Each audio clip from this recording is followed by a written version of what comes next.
бар. Және сіздерге ең керемет айта кетейік. Егер де сіз Түркияға келіп бірнеше қала аралайтын болсаңыз, немесе саяхат жасау барысында осындай реклама барлық жерлерге жазылған. Келесі қомау үшін Play Market'тен O билет дегені бар, немесе App Store программасымен O билет деген бар. Қызыл реңді соны тартып алсаңыздар, бағалар шығып жатады.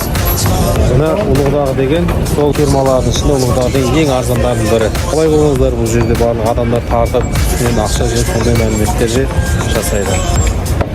Қарап отырсаңыздар, әртүрлі фирмалар бар, әр жаққа жүреді. Улуғдағы деген бар, осы ең арзаны. Құрметті көрермендер, О билет қосымшасын тартып алғаннан кейін бұл жердегі барлық ірі автобус компаниялары бағаларды салыстырып көрсетеді. Алаяқсыз, ресми, сонымен бірге ағылшын тілдерін таңдау арқылы өзіңізге қалаған фирмаларды таңдап, автобустар таңдап, кез келген қалаға баруларыңызға болады. Қаладан екінші қалаға баратын болсаңыздар, менің артымда көріп тұрғандай бірнеше автосервис автобустарымен қаланың басқа жағына жеткізетін рекламалары бар.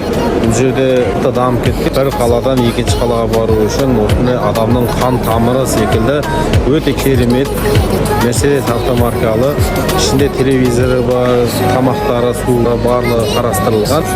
Билет келіп аласыздар, кез келген олардан. Қале бар, Қанаққале бар, Улуғдағы бар, Камил Коч бар. Билеттерді қалаған жерлеріңізге алуларыңызға болады. 81 қала болатын болса, бұл соның кез келген жеріне осындай отагар, яғни отагар деген сөздің мағынасы, бұл автовокзал деген сөз. 24 сағатта кез келген жерге бара аласыздар, билет аласыздар да кете бересіздер. Және де автобустар керемет дамыған.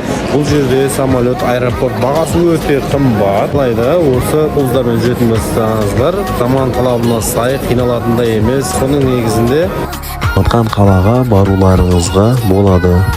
Ұнаса лайк басып тіркелуді ұмытпаңыздар.